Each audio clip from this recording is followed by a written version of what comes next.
topics and opinions expressed in the following show are solely those of the hosts and their guests and not those of W4CY Radio, its employees, or affiliates. We make no recommendations or endorsements for radio show programs, services, or products mentioned on air or on our web. No liability, explicit or implied, shall be extended to W4CY Radio or its employees or affiliates.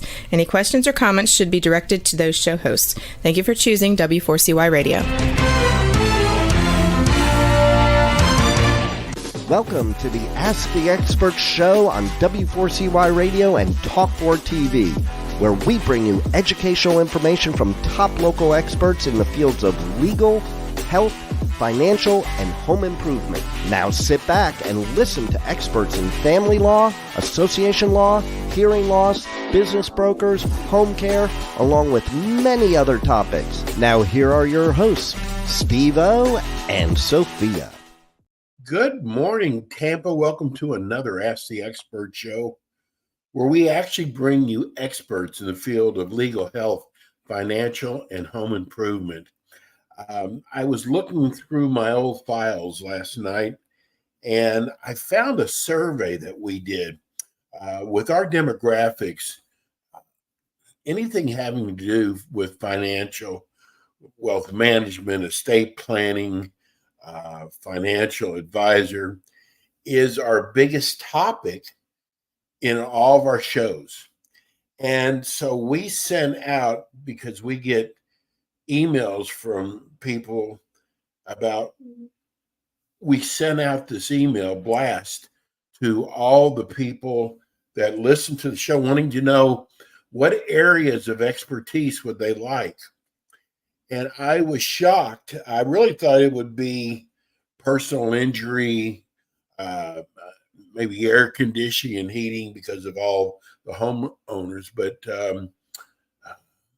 the number one category was financial advisor, and the follow-up, which I'm going to tell you about now, what people were looking for. And trust was the number one answer, trust. And then the second one was how long they had been in business for. I feel so blessed because we have an expert who's been with us for several years who fits both those categories,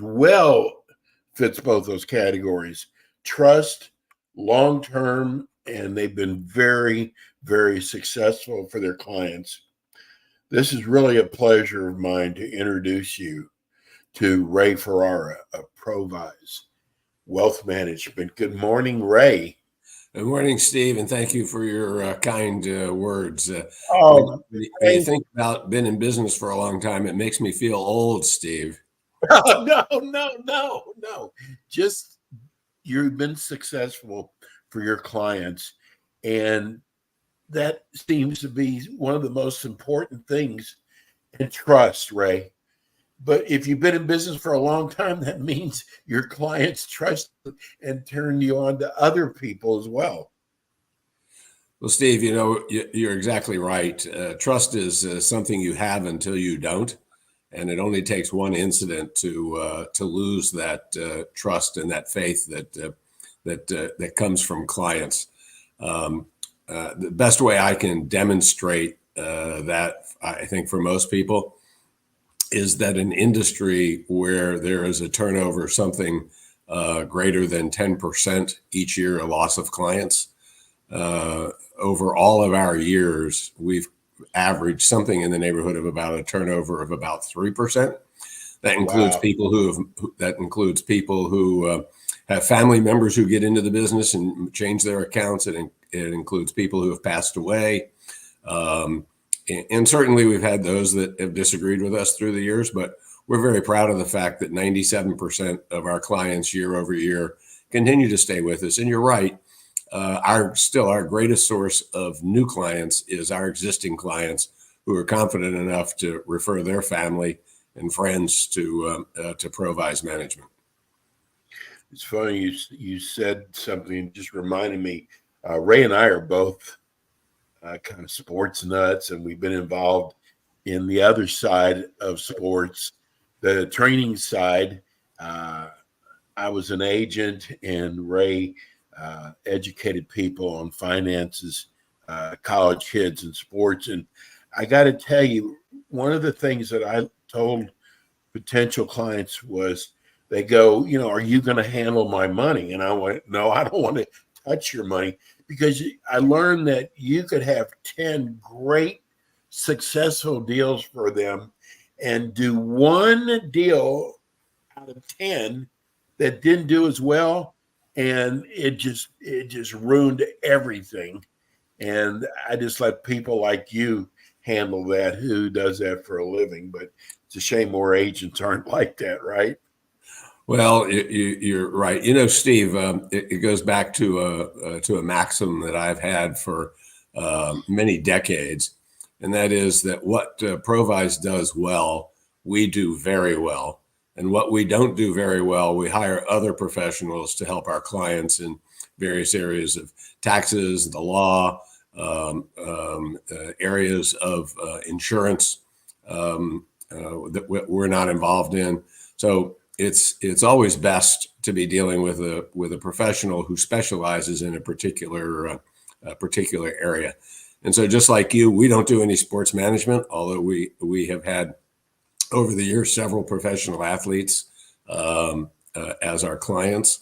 And today that has spilled over into the colleges and universities with the name, image, and likeness, or NIL, name, image, and likeness, where students are now able to use their name, image, and likeness to actually make money.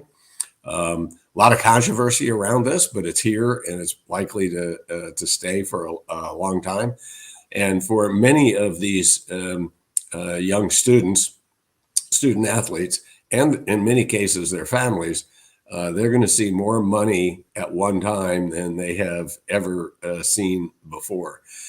Yesterday, I had the pleasure to be visiting with a golf coach and chatted with him at great length about what was going on at his university. And most of the time, he only gives out half scholarships. Although we did joke that if the next Tiger Woods comes along, he would give him a full scholarship, or her a full scholarship. Yes. But other than that, in order to kind of spread the wealth, they have to divide those scholarships up. But what he told me is that the average athlete at his university across all sports is getting a minimum of $12,000 a year from name, image, and likeness. And between the scholarship and the additional money from name, image, and likeness, many of them are actually able to pay for their entire education, which is, I just think, a wonderful situation. But these young folks need to learn those financial lessons early in life, not later in life. And so we're trying to work with several universities with programs to help not only educate the student athletes, but all of the young adults that are in colleges. Colleges do a wonderful job of educating us with various degrees and in various disciplines. But one of the areas that they always fall down in traditionally has been how to manage your own personal money. And, Ray, the biggest question that my clients always had for me was, the biggest problem was learning to say no to some relatives and friends, because once they made it in the pros, people came out of the woodwork, cousins they didn't even know they had. And that was the biggest problem, is how to say no. Indeed. And, it's not just true for athletes. It's true for people when they sell their businesses. It's true for people who are fortunate enough to have accumulated wealth over the years. Certainly with lottery winners is another place where they find this sudden wealth or wealth perception. And I can't begin to tell you how many times we have said to those that we have been working with, whether they were athletes or business folks, business owners, let us be the bad guy. We'll tell them no. Yes. We'll tell them why. No need for you to break up a good family relationship or a good friendship. We'll be the bad guys, and that's what you're going to pay us for. But you're right. And unfortunately, the biggest abuser for most professional athletes is the family. Yes. Looking for some expectation. When I worked with the NFL Players Association back in the early 90s, it was amazing to me, unfortunately, the number of family members that were the ones that were expecting their brother or sister to now suddenly provide for everybody in the family. It's amazing. But okay, so I wanted to throw in because I was so amazed by the answers that we got. I guess I shouldn't be, and how you fulfill everything people have or want to make sure of. But I wasn't really surprised. So let's get to last week.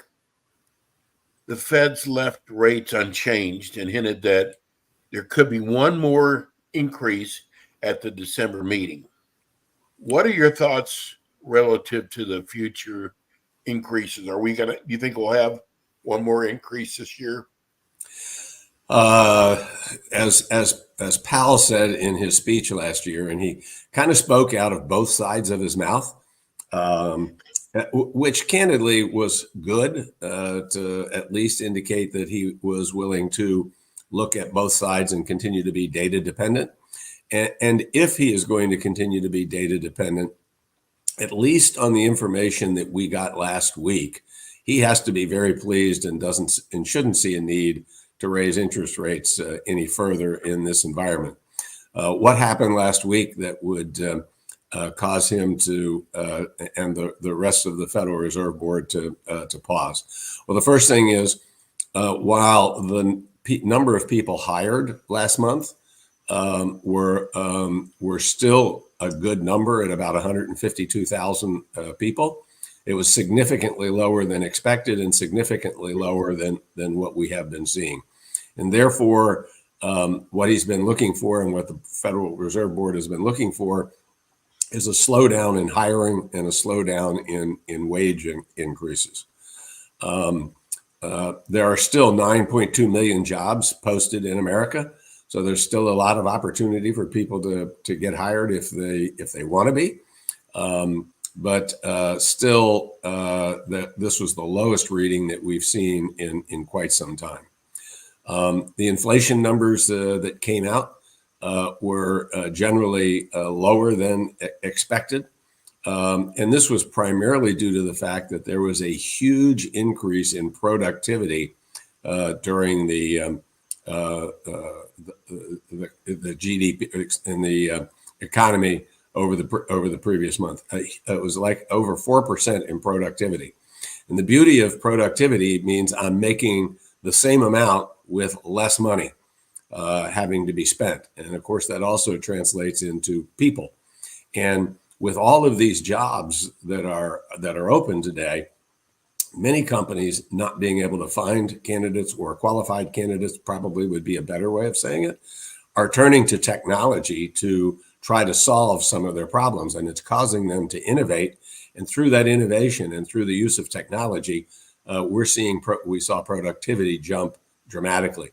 If that were to be sustained over a period of months, that will have a major impact on inflation. And if it does, and those inflation numbers continue to moderate, getting closer and closer to the Fed's target of 2%, we're going to see two things happen. One, the Fed won't raise interest rates. And two, with those kind of productivity gains, which will lead to greater profits, we should see a rising stock market because the companies will be making more with less cost and therefore greater profits.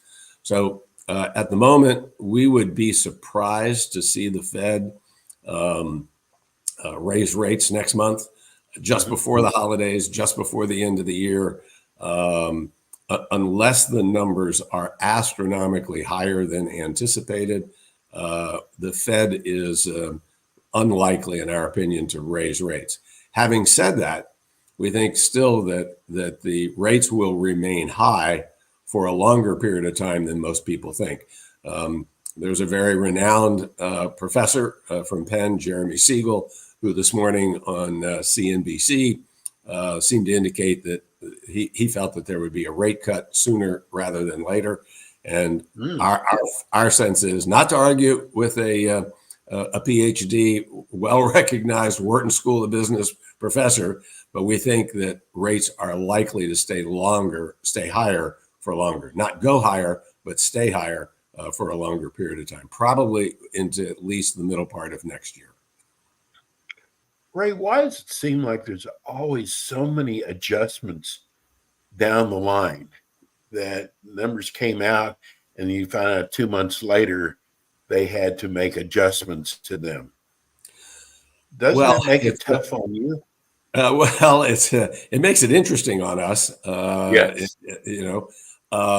It doesn't make a challenge for us when the results are moved in a more positive direction. Yes. It obviously makes it more difficult when they're revised downward or in a negative direction. But we have a huge economy, the largest single economy in the world.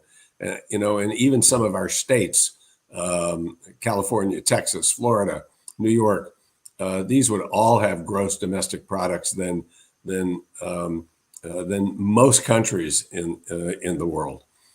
So it's a complicated process to gather all of the data, and it continues to be refined as more information becomes available.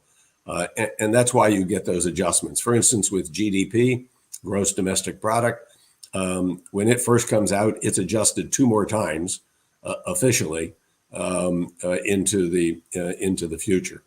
I think that those that create the numbers do a good job in trying to calculate where it is at any given time. But it's just a huge behemoth of an economy that takes a lot of time to really reflect the true numbers. And people should just accept the numbers are what they are when they come out, and deal with the latest news and not try to guess if it's going to get changed positively or negatively into the future. Okay. While the Feds control short-term interest rates, most people know that they don't control the long-term interest rates. Within the past 2 weeks, long rates increased over 5%, and this morning they are about 4.5%. What is going on at this very unusual for long-term interest rates? Well, the movement that has occurred in the bond markets over the last 10 days or so of trading has been absolutely phenomenal in terms of its rise up and then its tumultuous move down. Over a period of several weeks and actually into several months, interest rates have been rising on the 10-year Treasury and peaked a little bit over 5%, although they never closed over 5%, but intraday actually touched just a little over 5% within the last couple of weeks.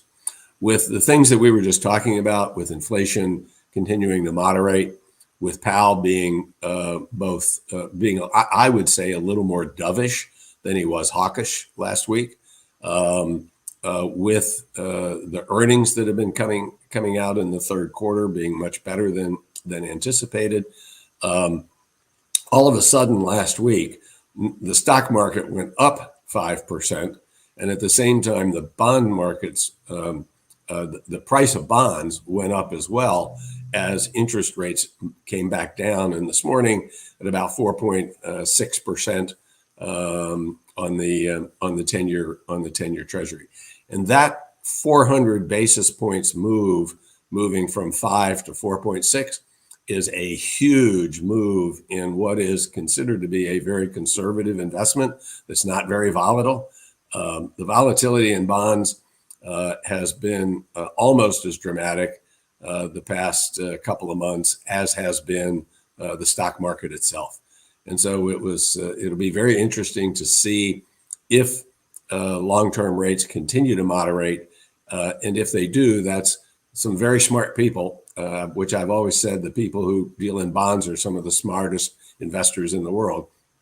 If we continue to see those long rates moderate or hold steady at this point, that would bode well for our economy and for the markets going forward into 2024. Well, there's a big date coming up, November 17th. That's the continuing resolution to keep the government running.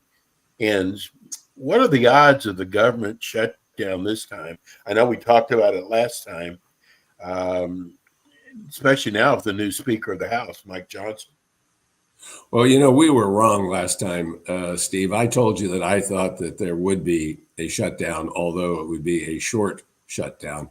But a lot of people thought that, though, right? Not just yeah. Oh, no, I realize that. But when you're right, you're right, and when you're wrong, you need to admit it. And we were wrong, and we were as shocked as anyone when then Speaker McCarthy made a deal with the Democrats. Candidly, I think that was one of the greatest profiles in courage in a long time in government. He knew where that was going to lead as soon as he did it, and he sacrificed, in our opinion, the speakership in order to keep the government running. This time, I think that the House will pass a continuing resolution, but unfortunately, I don't think the Senate is going to accept it because it likely will not contain some of the priorities that are important to the Democrats. Enough priorities of the Democrats to get them to vote for it. So I think the danger of a shutdown is greater this time around than it was the last time. Hope springs eternal. I don't see anything good that comes out of shutting down the government. I know others might disagree with me and think the greatest thing in the world would be to shut down the government. But, right now they represent about 24% of our gross domestic product. And to suddenly shut off paychecks to federal workers, to contractors, et cetera, it would have a devastating impact on our economy at a very critical time where we're trying to manage through this inflation and try to get to a soft landing. So while we hope that there isn't a shutdown, or if there is, that it's very brief, our fear is that the new speaker, Mike Johnson from Louisiana, is not going to present a package that will be acceptable to the democratically controlled Senate, and that would lead to a shutdown. So we've got our fingers crossed, toes crossed, legs crossed, arms crossed, everything crossed in hopes that it doesn't happen. But we do have a concern that they won't be able to get it done between now and the 17th. Ray, how would you get both sides to negotiate if one side doesn't have the avail to them that they could shut down the economy? I mean, that's the only thing they have to negotiate with. Steve, you and I grew up at a time when Republicans and Democrats who had opposing views and could be very strong in those views. But then you and I could go out to dinner at night and sit down in the privateness of that dinner outside of the public view and begin to iron out and compromise, recognizing that we're not all going to get what we want, but we all have to get something. Unfortunately, that's a lost art in Washington these days. Yes. And you have some very strong voices on the left, some equally strong voices on the right, and the middle. And when I say the middle, I don't mean right in the middle, but that broad bar in between on the graph is marginalized as a result.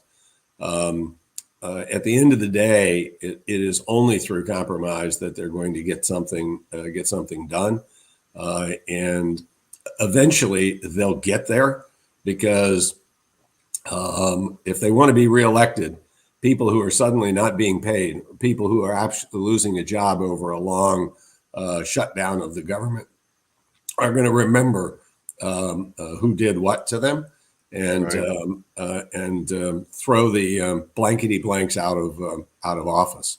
So they have to. If there's one thing politicians want more than anything else in the world, it's to get reelected.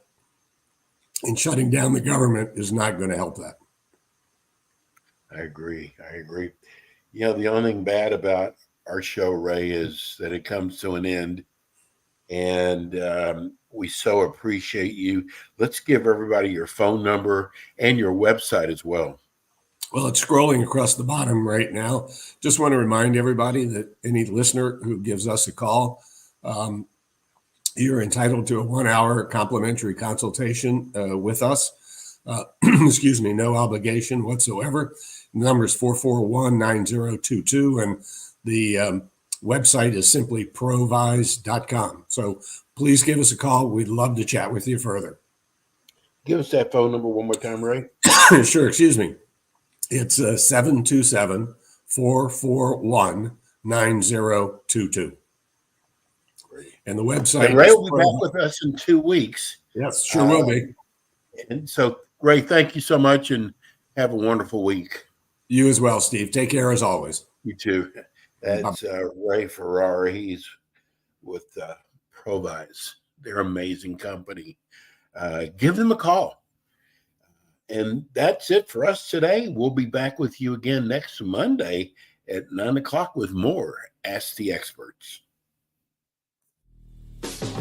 Thanks for tuning in today to the Ask the Expert show on W4CY Radio and Talk4 TV. Tune in next week and every week to hear more from our experts on personal injury, insurance, air condition repairs, estate planning, Medicare, and many other topics in the areas of legal, health, financial, and home improvement.